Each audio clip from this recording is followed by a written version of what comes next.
Greetings to you all, and welcome back to Let's Play the Langrisser. With startling revelations, it would appear that this fellow is dead. Poor chap. Now then, finally we're going to kill off Imelda, and I don't really mind who gets the experience, so Erwin, since you are closest, help yourself. 8 Grenadiers should get the job done nicely for us. Imelda's stats, of course, very poor, especially against Erwin's ridiculous troop bonuses, so that's an easy mop-up job, and a good victory to us.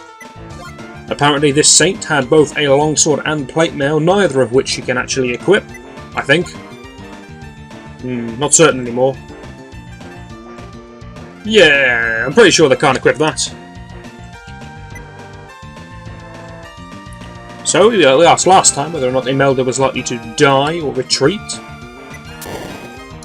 I think that answers our question. She has gibbed herself into the old blood cloud, which means she has bitten the dust and left this mortal plane.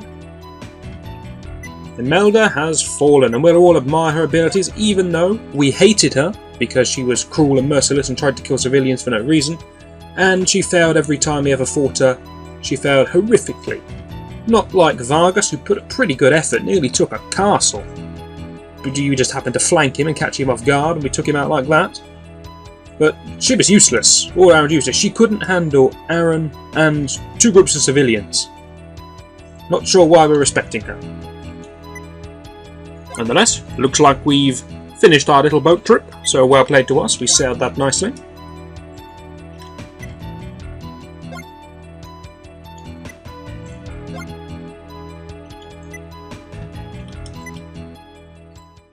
And that is a mission accomplished. So whilst everything explodes once again for us, in the old famous Spores of War screen, oh, another P for Erwin, nice. We'll just have a little chat about Velziria. Not sure, that'll do. This is the place we want to get to. It's the place where we know Berzer is. It is the place where Leon has been taken, but we don't know.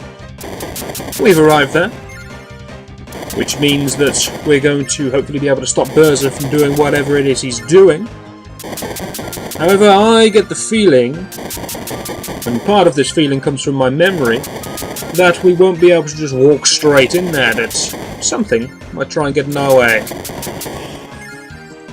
I don't classify that as a spoiler, because you're going to see what's happening in about 10 seconds anyway. Well, maybe slightly longer. People take a long time to blow up in this game, as you may have noticed. And we'll save there number 2, keep everything nice and even. But if we think about the Imperial Army, it means that Vargas is dead, and Imelda's dead. Only leaves Leon and Egbert. Because of course Bernhardt's dead as well. Just kind of, just completely forget about Bernhardt. All we care about is the individual regiment leaders. We don't care about the Kaiser, the Emperor, the leader of the whole thing. We're just, nah, it doesn't matter. But yeah, so really it's just Leon and Egbert kicking about, but then we have Berzer as kind of our main enemy, so we're getting through them, Okay, Marionette tells me absolutely nothing.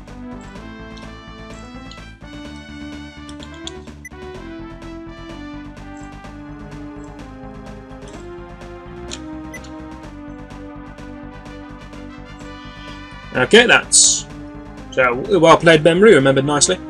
We are going to be met by monsters led by a young girl. Points for guessing who this monster-leading young girl might be. Someone else, I suppose, we didn't mention in our list of opponents. Every general obviously has their little sub-commander, so we can say Vargas had Zoran, both dead. Imelda had Kramer, both dead. Leon and Laird still kicking about. Egbert and Morgan. I think Morgan didn't. I don't think he died. I think he just ran off somewhere. I can't remember, but I don't think we ever see him again. So we'll just say he died, I don't know, running away from some wolves or something. That's the end of him. But Berzer has a little underling of his own, doesn't he? Yes, of course he does. He has this girl here, Dark Princess, Dark Princess. Not seen her for a bit, but we met her before, and we know that she is the master of monsters kind of thing.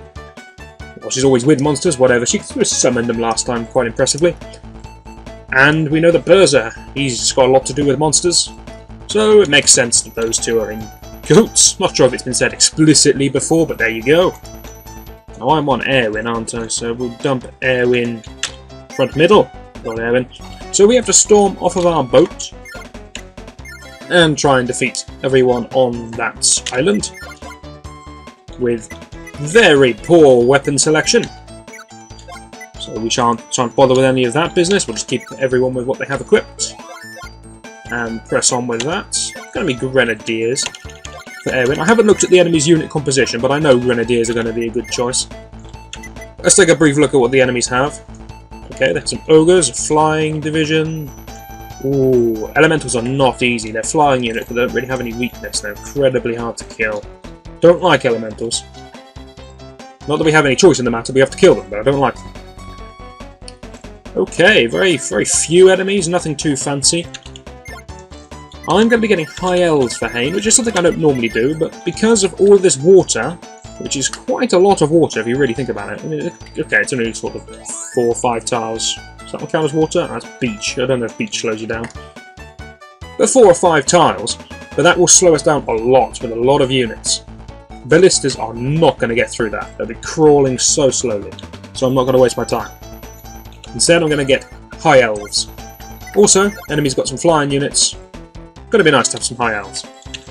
Cherie is going to stick with... Part of me says fairies, because they can fly across the water. But then I realise that Cherie will just get bogged down in the water, and I have to wait for her anyway. So we'll stick with normal bandits.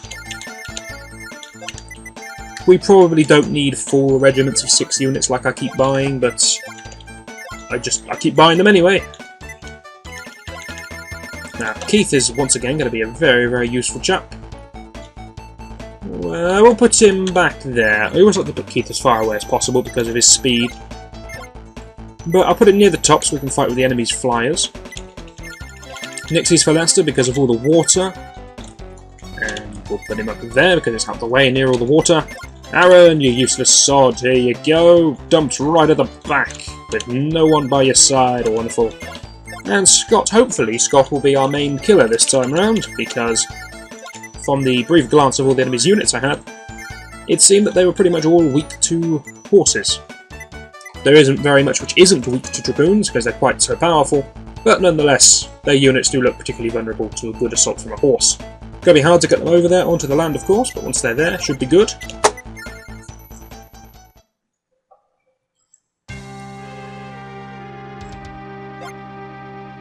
And we finally see that Liana has been captured by Egbert. Kind of a last major smack in the face if you hadn't quite realised yet that Berza and the Imperials were working together. There we go, we see that Berza's monsters kidnapped Liana, who's now with Egbert. Nicely explained. Liana's tactics for escaping are not that great. I've seen better. This place where they're supposed to be, I'm not sure where it is, looks suspiciously like the programming room for the Messiah staff. When we went there, it was obviously some kind of Shrine of Darkness was where they were working. That's safe to assume.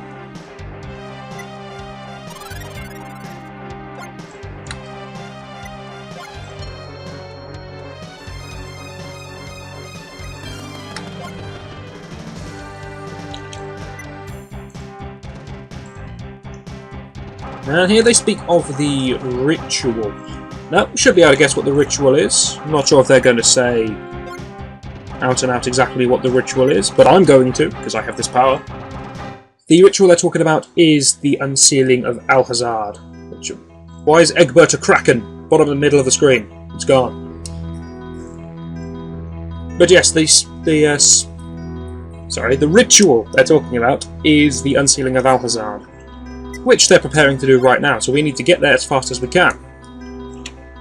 That's a key point. As fast as we can. Very nice music for this girl. Do like it. As fast as we can for the 3rd time. That means we get a time limit imposed. It was 16 turns. I did say it, I just didn't acknowledge it. But we do have 16 turns. Okay, they do know it's Alhazard's ritual of unsealing. We have 16 turns to get there. If we don't make it in 16 turns, then it's game over. Alhazard's been unsealed. Not good. However, if we make it in 15 turns, then presumably it doesn't matter how long it takes us in the fight against Alhazard, we'll make it in time. Yes, great. So, the important thing is, just got to make sure we kill everyone on this level nice and quickly. It's another important point. Everyone on this level. Well, okay, all the commanders. Then everything blows up anyway. But we have to do everything, not just Dark Princess, Dark Princess.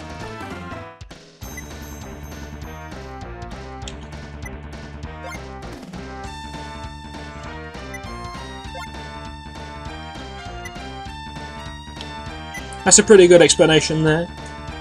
Coming out from Keith. No, I'm going to have to take a stab at this woman's name at some point. You can't call it Dark Princess forever. So, choices. We could go for Lena. Not sure. I like Lena because of the little accent. I don't know how on earth you pronounce these accents, but I like to just change things slightly. That's how I get away with these accents. So, Lena it is.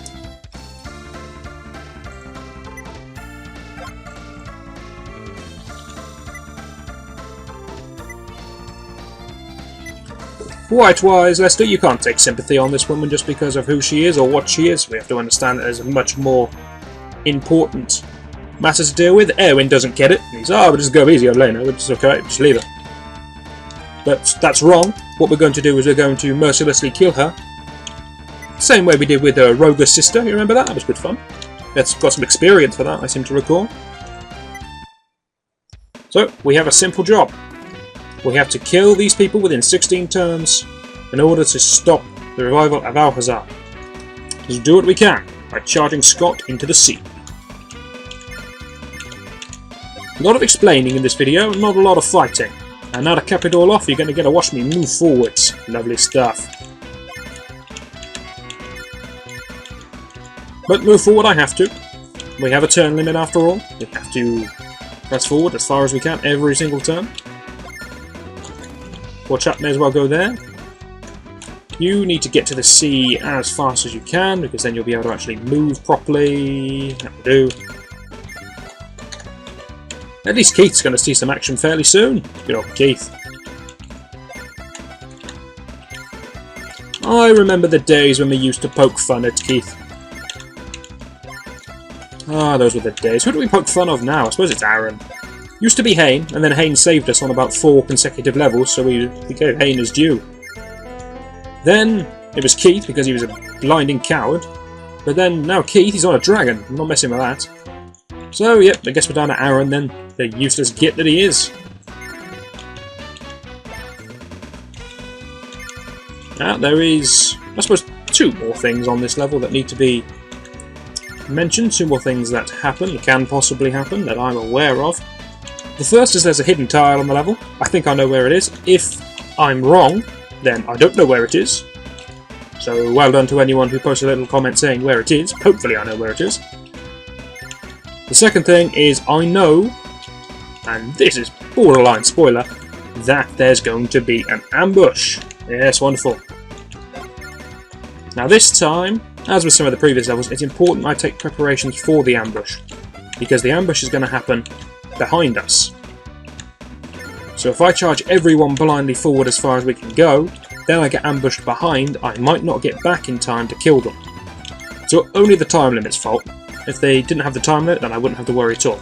But because of that time limit, I do have to be a little bit careful and leave someone behind to deal with the ambush.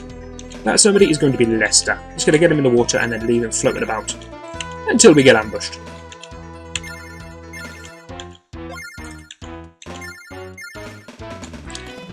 And thus, everyone's duties are to charge through the sea very slowly.